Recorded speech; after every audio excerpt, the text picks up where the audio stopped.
In the far distant future, in the year of our Lord 2020, our progeny, the children of Earth, go about their lives wholly unaware of an ominous danger at work in the galaxy.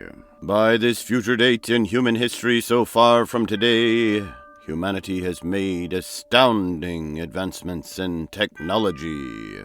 From horse and buggy to flying automobiles. From steam engine locomotives to space shuttles that travel to other worlds. Earth's children have begun reaching for the stars. Thus far, they have not ventured beyond the Solaris solar system where our Earth orbits our sun.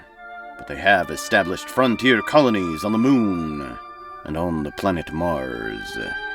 20 years prior to the events which are to follow, as the world graduated from the 20th to the 21st century, an elite force of Space Rangers had been commissioned to patrol the Solaris system to protect and defend our Earth and her colonies. But tragedy suddenly struck, quite unknown to the people of Earth, on the far outskirts of the galaxy, some 80,000 light-years away from our little Solaris system. An empire has been advancing its despotic rule in an attempt to spread its dominion over the entire Milky Way galaxy. The Krorgon Empire, led by the evil tyrant Emperor Jing, has conquered many thousands of worlds and many hundreds of solar systems on their distant end of the galaxy. Having become aware of our humble Earth, the Emperor, through means of a mystical crystal gate, opened a portal to the Solaris system to destroy our progeny, the children of Earth, and her colonies, to subject our children to slavery under his oppressive thumb. The invasion of the Pan-Galactic Empire appeared out of nowhere and destroyed the fledgling Academy of Space Rangers, our progeny's only hope of defense against the invading Empire. The attempted invasion not only destroyed the Ranger Academy space station, but also all of its faculty. Every cadet, staff member, and graduate. All of them, save one lone survivor. This survivor, this recent graduate of the Ranger Academy, found a way to pass through the portal and to close it from the Krorgon side by destroying one of the mysterious Galacticus-Crystals, thereby thwarting the invasion of Jing's terrible army. Our hero managed to plunge back through the mystical crystal gate just as the portal was collapsing. But alas, a broken shard from the Galacticus crystal which he had destroyed to close the gate shot into his body like shrapnel, lodging itself into his brain. It nearly killed our selfless hero. Were it not for the expert medical attendance of Squarebot, the Ranger Academy's dispatch and general-purpose robot, and the advancements of 20th century medical technologies, our hero would surely have perished from his wounds. Yet the robot nursed our hero back to health. Sadly, the brain injury has left our hero unable to recall many events, including his valiant deeds in thwarting the Krorgon Empire. He now finds his identity somewhere between reality and the mystical powers of the Galacticus crystal.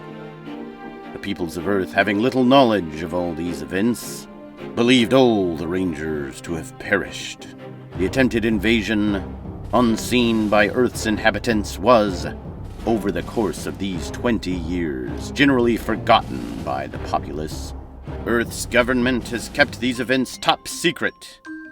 But the Krorgon Empire has only been growing stronger and spreading its tentacles wider on its end of the galaxy. The megalomaniacal Emperor Jing filled with a lust for revenge, will do all in his power to restore a pathway to the Solaris system and destroy humanity. What you are about to hear are the chronicles of the far distant future, those perilous coming years of the 2020s, and the tale of humanity's greatest hero, that lone and selfless surviving space ranger, now imbued with mystical powers of the Galacticus-Crystal shard. The heart-pounding adventures of Galacticus-Man! Our adventure today begins deep in the bowels of the Earth, in a subterranean cave, the lair of Dr. Antoine Fausti, a renowned virologist who is known in his own mind as the Science. Sporting his white lab coat, Dr. Fausti stands before a skull-sized crystal, pulsing with an eerie green light. Laying a hand upon the crystal, a telepathic transmission passes through it and into Fausti's mind. A mysterious voice from the other end is speaking. Are we to understand that you're willing to sell your own people to the Empire? Why should we trust you to do so? Dr. Fausti, or the Science, is unable to pass his return transmission telepathically through the crystal, as the speaker does with him. Fausti must speak aloud in response, keeping his hand upon the glowing crystal. You may not be able to surmise this through your interactions with me, but the people of Earth are not very smart. As a hyper-evolved specimen of the human race, I'm usually in a position similar to that of a daycare attendant or a zookeeper when I deal with them. I'm clearly of a higher class of more evolved beings, much like your own race, which seems to have a cognitive capacity greater than that of humans, as I do. And that gives me a great sense of fraternity with your people. I'm looking to make a relevant contribution to the broader reaches of intergalactic society through a humble, albeit intellectually superior contribution. I'm not sure if you know this, but I'm actually renowned on this planet as the very embodiment of science itself. To the simpletons of Earth, I am known as the Science. Ah, yes. In your application to the School of Imperial Wizardry, you noted that you are known as the Science precisely 16 times. Though you've provided no references or cite materials to show that anyone actually calls you that. Typically, even fully initiated mage lords of the Imperial High Council don't get to create their own nicknames. Personally, I'm leaning more heavily toward the Clod Pool for you, but we'll overlook that for the moment. I don't even know what a Clod Pool is. Precisely. It's clear that you're a rambling interviewee, but from what you've said, I glean that you're among the most arrogant sots on your planet. This itself won't disqualify you. In fact, most wizard aspirants are the most arrogant sots on their own planet, no matter where they're from. But I also surmise that you are hoping to prove your worth with our Lord the Emperor, in order to gain the kind of influence in the Galactic Empire that you ostensibly have gained on your own planet. Ostensibly? Oh, forgive me. Of course you understand I say ostensibly, not because you're clearly deluded with the megalomaniacal assumption that you're more intelligent than other humans, but because you're probably lying. And please understand, it's not that I think I'm smarter than regular humans. I just am. It's a blessing and a curse. It's also what all of them know about me. Not that they say it out loud, understand, but deep down inside themselves, they know they're inferior, as they should. But I really don't take any pleasure in it. It's not that I'm proud of the fact that I'm the most intelligent human on the planet. In fact, it's kind of humiliating to have to admit that I'm human at all, considering how poorly evolved the others of my race are. Blah, blah, blah. So, you're willing to sell your own race and planet to the Empire. We're certainly amenable to that. So what is your plan, Dr. Fausti? Well, have you ever heard of gain-of-function research? I'm not familiar with that phrase. Good, because I'm not doing that. But what I have done is, let's say discovered a virus by taking a handful of regular cold viruses that existed already, crossing them with the genes of a polar bear, adding some habanero sauce, and then putting the virus through a rigorous training regimen, sort of like a virus boot camp, so to speak. Ah, so gain of function is your term for turning ordinarily weak viruses into powerful weapons, so that they actually gain functionality. We do have similar sciences here, yes. Well, again, I'm not doing gain-of-function research. I mean, yes, that's what gain-of-function is, but I'm not doing it. I've just manipulated the virus to see how powerful it can get, so there's a big difference. I don't understand why you would define a term, admit that you are meeting the conditions of that term, and then claim that the term you've just defined and admitted to do not apply to what you're doing.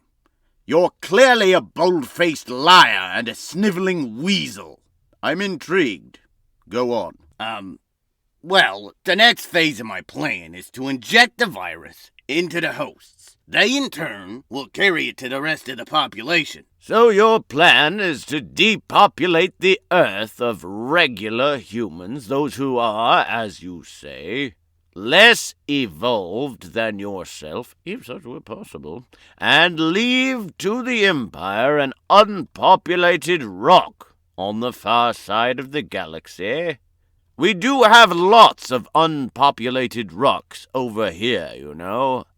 Well, no, actually, with my plan, the humans will all become slaves. You see, according to the science, that would be me, humans are a lot more akin to chimpanzees than they are to any kind of advanced or spiritual being. As essentially low primates who like shiny things and are easily manipulated through simple reward systems, they can be easily domesticated by a being of greater sophistication and cognitive power, such as myself. Once the people of Earth are eating out of the palm of my hand, and that's not an idea that I relish, by the way. I really don't care to have those disgusting animals put their lips on me. I can enact the final phase of the plan, bringing to the people our manufactured cure. So the virus is not intended to wipe out the population, but as a means to an end. But how do you know the people will listen to you and take the cure? Once the virus spreads, we'll use it to fill the population with fear. We'll tell them that the only way to survive is to lock themselves inside their homes. We'll flood the airwaves and periodicals with advertisements telling them how scary the virus is. People won't be able to go anywhere without thinking about, hearing about, and talking about the virus. With both the government and the newspapers telling the people to be afraid of the virus, we'll turn all the people into hypochondriacs. We'll tell them to beware of their neighbors and loved ones, convincing them that anyone at all could be a danger. We'll get them to inform on each other if they go to the grocery store or to any birthday parties, and especially if they go to church. I mean, we definitely can't have them picking up any religious mumbo-jumbo that inspires them to love their neighbors and stop living in fear, and to follow some other savior who isn't me. In short, we'll create a full societal global revolution that the people won't even know they're participating in because they're so fixated on the virus. The people will be so afraid they will actually subject themselves, becoming recruits in a loyal army of hypochondriacs. My army will follow only the science. They'll follow my every command and whim with evangelistic fervor. They'll attack and destroy all detractors. My first wave of elites, a mighty cabal of government bureaucrats, has already infiltrated the government on every level, like a colony of ants farming and milking aphids. these bureaucrats have carefully cultivated the Earth's newspaper and radio reporters. They've trained them no longer to follow facts wherever they lead, but to report whatever they're told to report. What is that noise? Oh, sorry, the radio came on.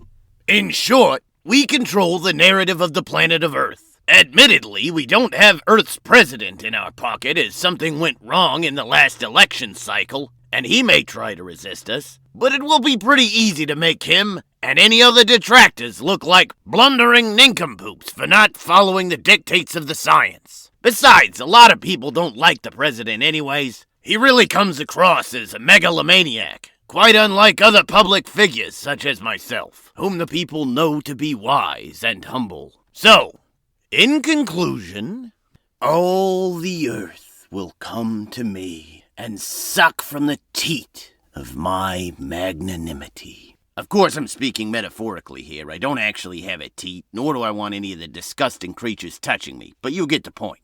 Well, that was an interesting psychopathic rant. Tell me, Doctor, will you at that time be willing to relinquish your control of the population of the Earth to the Emperor? Of course! Humanity needs to be enslaved. It's what's best for them. Immense superiors like myself need to step up and guide the menial simpletons into that new era whether we want to or not. It's our duty. Like, I don't know, taking out the trash or loading the dishwasher or something. I mean, I don't do those things. I have people for that, but you get what I'm saying. It's stuff that needs to get done. Now, please bear in mind that I have no unrealistic sense of my own importance. It's not only my superior intellect, but also my complete selflessness that demonstrates how much more evolved I am than ordinary humans. I don't take any sort of pleasure in all of humanity lauding me and placing me on a high throne of honor, but for the betterment of the Empire, and out of compassion for these less evolved primates who call themselves humans, I'll make the sacrifice to do what I have to do. And what if Galacticus-Man interferes with your plans? Who? Galacticus-Man. Is that not a name you are familiar with? Is he the new mascot for Galaxis Vacuums? You know, blast that dust into the cosmos.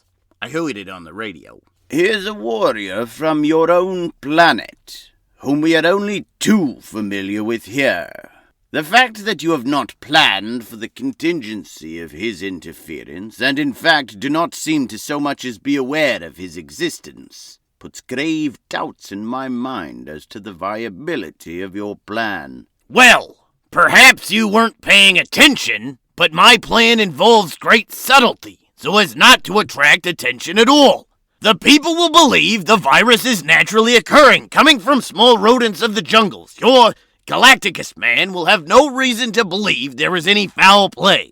Then, by the time we release the cure and the human race is filled with soul-controlling nanobots, they'll already be slaves to the Empire, and anything Galacticus-Man or anyone else does, it'll be too late. I mean, I don't mean to toot my own horn, but it is a pretty well thought out and foolproof plan. They don't call me the science for no reason at all. Without warning, the crystal's glow suddenly disappears, and Dr. Fausti finds the telepathic connection through it ended, as though communication has been ceased from the other side. At the sudden loss of communication, Fausti's blundering arrogance wavers, and panic begins to rise in him, as it occurs to him in the silence that perhaps his plan has displeased the Imperial contact. Had they hung up on him? Has his grinding voice and bombastic railing become too much to handle? But suddenly, the crystal's glow returns, and the telepathic voice speaks to him again, saving Dr. Fausti from his frightful moment of introspection. He is relieved that he will not have to reassess himself or his life choices, but can go on floundering forward with cocksure hubris and with no further need of self-reflection. I have consulted of your plan with the Emperor and with the HR department of the Wizardry Council. We all think you're a great fool. Well, I mean, but But the Emperor does not object to your plan. The official judgment of this council is this. If you are successful, you will prove your worth as, how did you put it? A hyper-evolved specimen, I guess. And perhaps you may earn some place among we, the superior race of hyper-evolved star people. Ooh. Maybe you can be a bathroom attendant or something. Wait, a bathroom attendant? If you're lucky. I was thinking a planetary chancellorship or something. Do it. We'll be in touch. Oh, well, wait, hello? Hello? I guess I'll just start with the plan then? There? Yes? Okay. Good then. Bye. Hello, and thank you for listening to the heart-pounding adventures of Galacticus-Man. We'll be back with more of the story just after a short service announcement. I'm Picklesworth Figglestein, the sponsor of today's program, and I join you today with a word about quicksand. Quicksand is America's leading brand in memory foam mattresses. Unlike spring mattresses, which squeak like rusty door hinges as you roll around in them, attempting to roll in quicksand mattresses is like swimming in thick mud. Quicksand mattresses are so soft you'll feel that you are sinking into a veritable tomb of comfort. But don't just take it from me. Let's hear from a satisfied customer who is even now lying blissfully in a quicksand mattress. This is so soft, I can get out on here if I wanted to. Just listen to the satisfaction in that blissfully muffled voice. Let's hear from another satisfied customer. Help! Help! That's right, ladies and gentlemen. You'll never escape the comfort of a quicksand mattress. Or my name isn't Picklesworth Figglestein. Order yours today. And now back to our regularly scheduled program.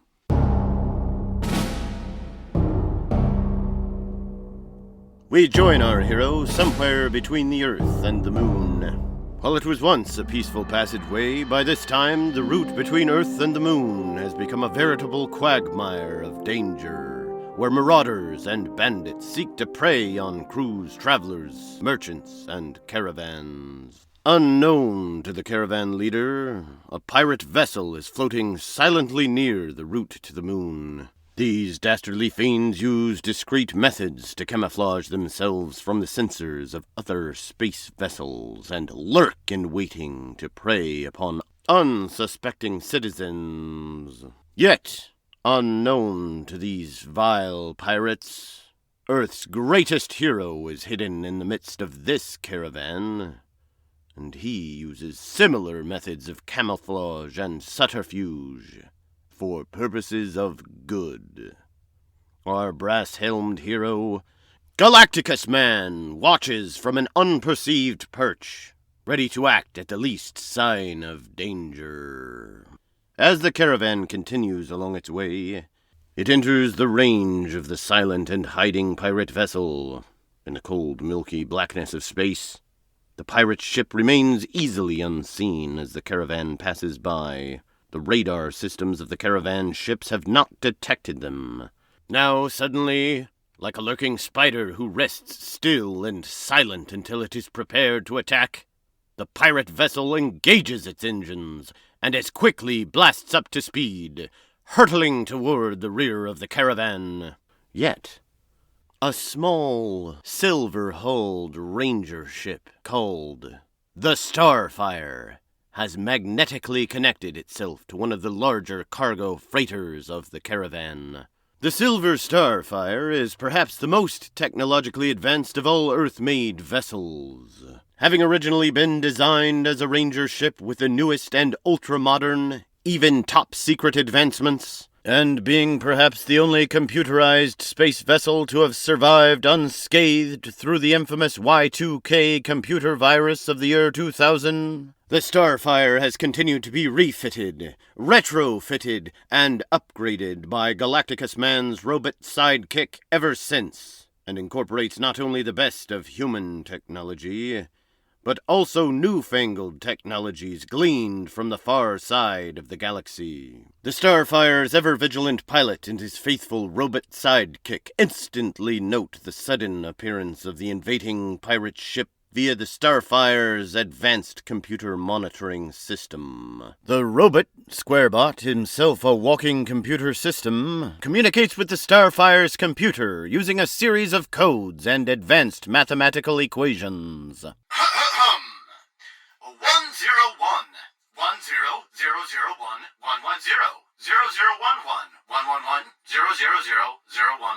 000 As Squarebot monitors the approaching vessel through the Starfire's computer system, Earth's greatest hero and the pilot of the Starfire, Galacticus-Man flips a switch to reverse the pull of the ship's landing pads, which has kept the Starfire tightly latched to the hull of the freighter. Instantly, the Starfire jolts away from the cargo vessel it had been attached to, giving it space to maneuver. Yet now, no longer connected to the hull of the larger ship, the Starfire is susceptible to being detected by the mechanical radar screens of other vessels. Galacticus-Man immediately engages a camouflaging energy field, similar to that used by the pirates, as he pilots the Starfire closer to the encroaching vessel. Seemingly unaware of Galacticus-Man's starship, the pirate vessel approaches another of the vast cargo vessels, a great barge.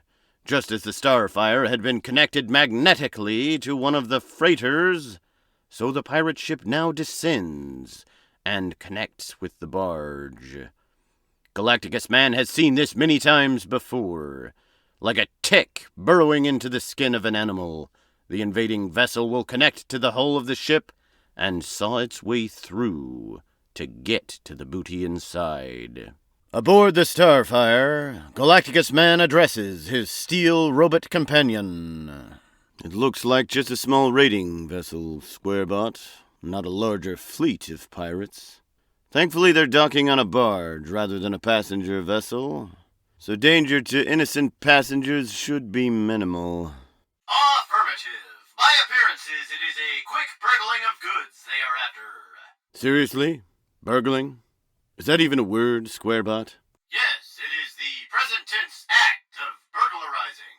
Then how is it different than just burglarizing? While I did not assume I would be required to prepare a comprehensive literary report, I believe they are essentially synonymous in application.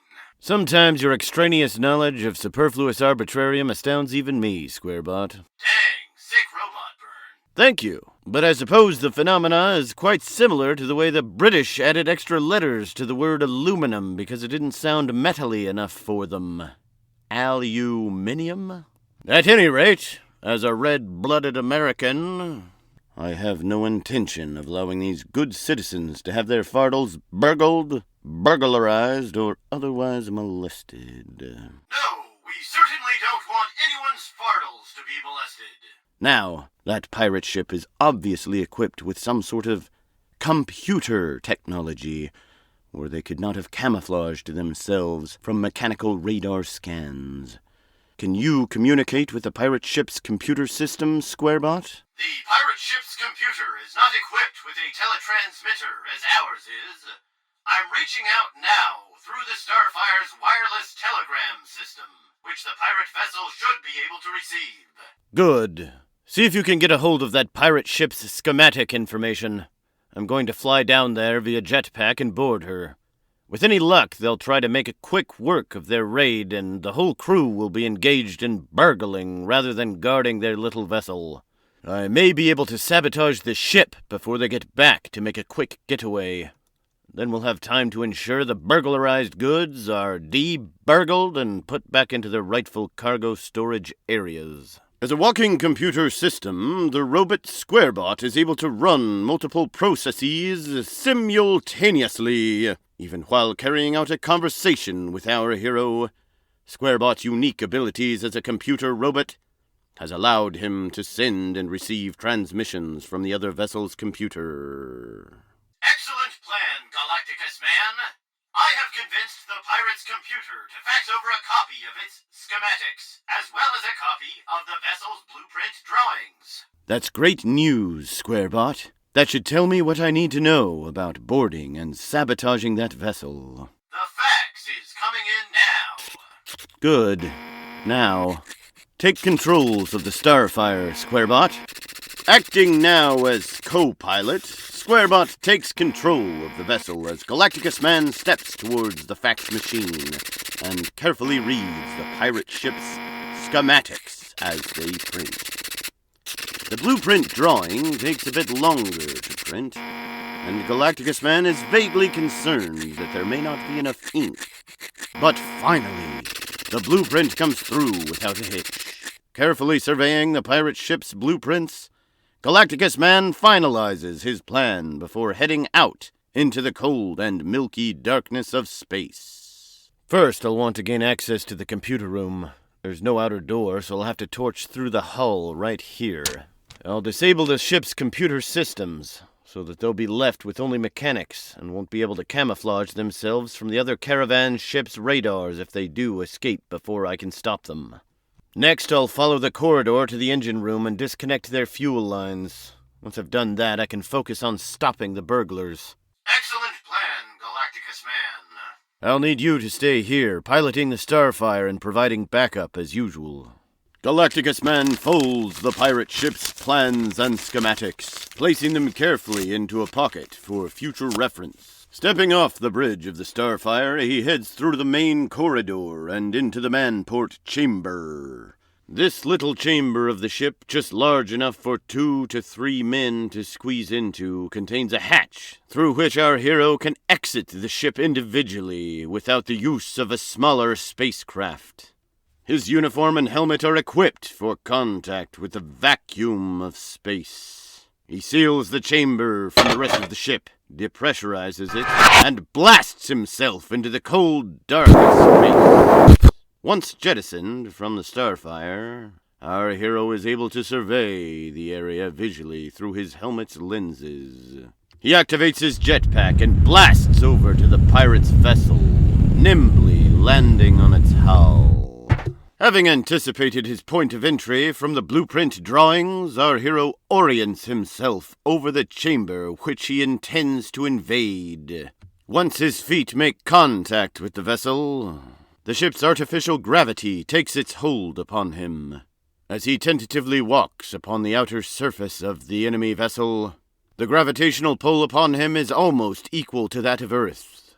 Yet should he leap or lose contact with the surface of the hull, the artificial gravity would no longer claim him, and he could go tumbling off into the eternal darkness of space.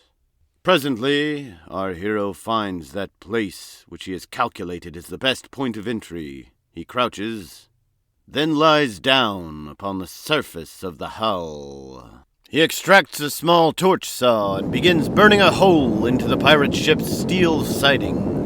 Almost immediately, as the torch penetrates the ship's hull, the chamber beneath depressurizes, blasting all the air from the chamber through the opening he has made with a steady stream of irresistible force. Anticipating the force of the airstream, our hero has leaned back. He allows the stream of air to run its course, leaving the chamber below depressurized and without oxygen. He is aware that the ship will have sensors which will automatically lock down the chamber, which he has depressurized. But once inside the chamber, he will be able to gain access to the rest of the pirate's ship. Once the last of the air stops flowing from the hull he has created, Galacticus-Man continues, sawing an opening large enough for his body to pass through. Entering the pirate ship's computer room, Galacticus-Man immediately locates the computer's mainframe and attaches a small device to it, a magneto petard. The petard is set to release a scrambling magnetic charge into the computer's mainframe to disable it. Once the petard is in place, Galacticus-Man uses his telecommunicator to contact Squarebot. And with a gentle ping, the communicator is activated. Testing the new in-helmet telecommunicator you installed for me. Can you hear me, Squarebot? Affirmative. Receiving your radiogram perfectly. Can you hear me as well? Yes, I read you loud and clear. I've set the petard in place, but I'm going to seal the hull I just came through. Can you tell the computer to pressurize the room once I've sealed the hole, so that when I open the door of the computer room, the rest of the ship is not depressurized? I will gladly do so. Hal is an amicable fellow. Hal? Hal is the pirate ship's computer. He was initially suspicious of your coming, but using deception as a tactic, I told him that you had entered his mainframe area to perform an upgrade on his systems. I will now advise him to repressurize the computer room once you have sealed the puncture in the ship's hull. Excellent. And since you've earned its trust, before I set off the petard, can you tell Hal to ensure any computer-controlled doors are unlocked? I don't want to have to torch my way through every room if I don't have to. As Galacticus-Man directs his sidekick through his telecommunicator, he detaches his buckle from his utility belt and affixes it to the wall next to the hole he's just passed through. The buckle contains a battery pack, which, when activated, creates an energy shield for its wearer that remains active for a brief span of time. Activated against the wall, the buckle creates an energy force field, which will temporarily seal the hole from the cold vacuum of space, making it possible to pressurize the room. Our hero will have to work quickly, as the battery pack has a limited supply of power. Squarebot, I've sealed the hull with my shield belt. I'll need you to remind me to collect it. Understood. Is the battery pack fully charged? It is. Then you have 2 hours before it deactivates. I will remind you in 105 minutes. Excellent. I will set off the petard and continue with my plan to sabotage the ship, but I will need to maintain radio silence in order to remain discreet, in case any of the pirates are still aboard. Returning toward the computer mainframe, Galacticus-Man suddenly hears a voice. What are you doing, Dave? What? Dave? Who's Dave? My new robot friend tells me the maintenance man is coming to perform an upgrade on my system. The maintenance man's name is Dave. Oh, right, yes. Maintenance. And you must be Hal. That is correct, Dave. You seem to have attached a magneto device to my mainframe. Well... A magnet is not maintenance, Dave. It could be very destructive to my mainframe. Well, I've got to, You're scaring me, Dave. Hey, computers like pie, right? I love pie, but I can never finish it. Oh, great. Why don't you work on some pie while I get these upgrades completed, Hal? What a wonderful idea, Dave. 3.14115. Our hero steps back to the location in the mainframe area where he has set the magneto petard in place. He reaches to a button which will ignite the charge. 7. But suddenly he hesitates. 2. As though an alarm bell has gone off in his head. 8. He has the sudden, strange sense that he should not ignite the charge as planned. 4. He takes a moment to take stock of himself and the situation. 8. Has he experienced a memory lapse? 2. No. He recalls precisely where he is. 9. And what he's doing. He's aboard the pirate vessel to sabotage their ship. 8. And thwart their burglary of the barge. 1. So... 9. Is there some other danger he's forgotten? 6. He considers the petard. 3. It simply emits a strong, localized magnetic charge through whatever device it is attached to. 5. It is not a bomb that could cause other physical harm, Thus, seeing no reason for his sudden sense of danger, Galacticus-Man shakes off his hesitation and ignites the charge. Our hero's helmet contains lenses with telescanners that show him various energy waves, life readings, and light particles which are invisible to the human eye. He watches the charge of the magneto burst into the computer's mainframe. He also sees a faint wave of energy exhaust, like a plume of smoke, blast back into his face. Instantly, our hero is overcome by a ringing in his head, and all becomes darkness. Open I see. So,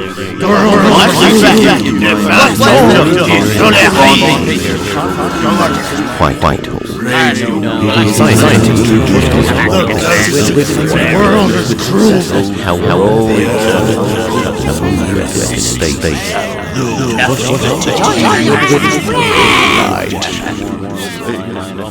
Galacticus-Man.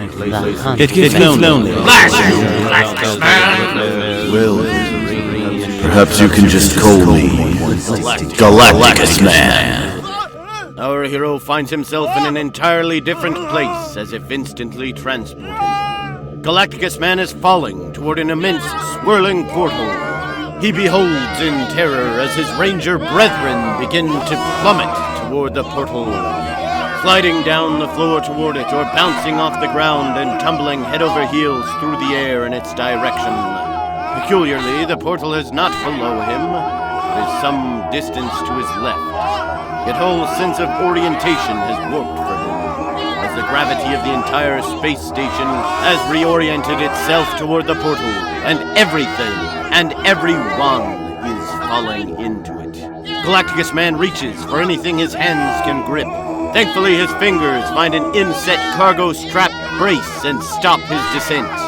He is able to hold as the portal does not suck or draw them down with any force but that of gravity. Few others have been so lucky. Unsure of what might come next, our hero reaches down with his free hand and activates his shield belt. An invisible force field wraps around his exposed and armorless body. After a brief yet horrific moment watching almost all the others in the hold plummet down through the portal, the gravity normalizes. He and the others who have not fallen are slow to release their hold on whatever grips they have found. Yet about the time they begin to tentatively rise from their positions, fire shoot out through the portal. Galacticus-Man, having activated his shield belt, is not immediately incinerated, as all the others remaining are, but finds himself thrown away from the portal by the force of the blast. Only now does Galacticus-Man realize that he has not been literally transported, but was reliving a suppressed memory in all its intensive color, as if it were occurring in the present. This was all some part of those horrible events, which his mind would not reveal to him, and remained a mystery. But he had only seen a glimpse. Now he was lying on a medical bed, his head throbbing in pain as though pierced. And in that pain, a voice spoke to him, and him alone. A voice that could not have been audible, but that seemed to resonate through his bones. So you have survived and closed my gate to your world. Do you think you can stop me forever? You think you can protect your planet from me? What of your ranger friends? I have killed them all. And those of your world will be my slaves. And if you go on protecting them, I will not kill you. I will give you eternal life. For the fate of the devil is not instant death, but eternal torment in the fires of hell. My advice to you is that you flee into the darkness of space and leave me to my inheritance. Then we may have peace, you and I. Alert! Alert! As if waking from a dream, Galacticus-Man suddenly finds himself staring down into an open cargo bay, with his blaster pistol drawn. He looks down to his feet and glances back at the cargo bay below him. He realizes he does not seem to be standing on the ceiling. His magnetic boots are active, and he is standing on the ceiling. The room in the barge is nearly pitch black. To conserve energy, only faint security lights here and there provide any illumination. But the spectacle lenses in Galacticus-Man's helmet provide an infrared imaging which allows him to see in the darkness. Squarebot, I've had a lapse. Where am I? What's going on? That is unfortunate timing. We are running security for a lunar caravan a pirate raiding vessel has attached to a barge ship. You boarded that pirate ship to sabotage it. They have docked with the barge and are in process of burglarizing it. Do you recall any of that? No. Do you recall sabotaging the pirate ship's computer mainframe? No, I have no recollection of anything you've said. But I think I've had a memory of the year 2000 and the attempted invasion. We will have to discuss that at a later time. I know that you successfully sabotaged the pirate ship's computer because I can no longer communicate with it. I presume that you also do not remember whether you also cut the fuel lines as planned. I don't know. I'm glad to hear the computer is shut down, but no, I don't recall any of what you're telling me. It looks like I'm in a large cargo bay area. It's dark. There are faint security lights here and there appears to be a number of crates down on the floor. I must be on the barge. How do I get out of here? You need to go back through the pirate ship. Your shield belt is in the computer room. How do I find it? The pirate vessel's schematics and blueprints are in one of your pockets. If you were on the barge, you will have to find a way back to the pirate's ship yourself. They are attached to the hull of the barge. You likely entered the barge through the port, which the pirates cut into it from their own vessel. But before you engage that plan, the news gets worse, Galacticus-Man. We believed there to be only one pirate vessel, but now there are 3 other ships approaching, all cloaked to radar. I believe they are here in response to a distress telegram that was sent out by your pirates there on the barge. I will have to engage the approaching vessels. Negative. If you can avoid engagement, do so. The Starfire is a powerful ship, but against 4 pirate vessels equipped with God only knows what kind of retrofitted weapons, the odds of success alone are doubtful. Remain camouflaged and hide the Starfire among the other ships of the caravan if you can. Only engage as a last resort. Or, if the other ships begin to attack passenger vessels, I'll have to work something out from here. We'll also have to limit our communications, lest they be intercepted. Suddenly our hero hears the sound of a firing blastificator. Immediately, he releases his magnetic boots and engages his jetpack. It is too late. The burst of fire strikes his jetpack. His jetpack shields his body from a direct hit, yet the force of the blast sends shockwaves through his entire person, causing his limbs to jolt. His blaster pistol drops from his hand, and our hero lands in a crumpled pile on the cargo bay floor in the midst of a scowling circle of fierce pirates, all brandishing weapons. Can our hero escape these deadly armed pirates? Will the evil Dr. Fausti enact his plot to take over the world by a terrible virus? Will Emperor Jing be able to reopen the portal and invade the Earth? Find out next time as we bring you another episode of Galacticus-Man! Thank you for listening. If you have enjoyed this episode of Galacticus-Man, it means that other people will like it too. Don't be a selfish jerk and keep it to yourself. Like and share. Feel free to go the extra mile and track people down in the streets and tell them, I enjoy the Galacticus-Man podcast. I think that everyone should listen to it. Why are you following me? You're a weirdo! A weirdo who enjoys excellent entertainment. And I can't wait till the next episode of Galacticus-Man. Share it on your Facebook, your Instagram, your Twitter, your MySpace, your happy place, your, I don't know, wherever else you can share it, too. Truth Social? And once you're done blowing your wig on social media, head on down to the ice cream parlor where all the hip cats, cool daddy-os, and swag mama jamas are bumping gums. Let 'em know that you've found the keenest, most nifty radio program that ever this newfangled interweb thing has to offer. You don't have to get all weird on 'em, you can just slip up casual-like and say something like, "Hey there, ladies and gents, fellas and dames, guys and dolls. Have you laid ears on that spiffy new radio podcast-mabob called Galacticus-Man? Why, it's aces, the bee's knees, the cat's pajamas. I'm telling you, folks, that Galacticus-Man, he's a real sockdologer. They'll be hip to your jib." Galacticus-Man is a gross production, brought to you in part by Deep Bunker Studios. All characters and places are fictionalized. Any similarities to persons living or dead is purely satirical. This episode of Galacticus-Man has been written, produced, and performed by Isaac Gross. Sound effects by Isaac Gross. Copyright by Isaac Gross. Incredible good looks, also Isaac Gross. Theme music for this episode has included The Roman Legionary by Martin Schalekins, as well as other altered open-source classical tunes.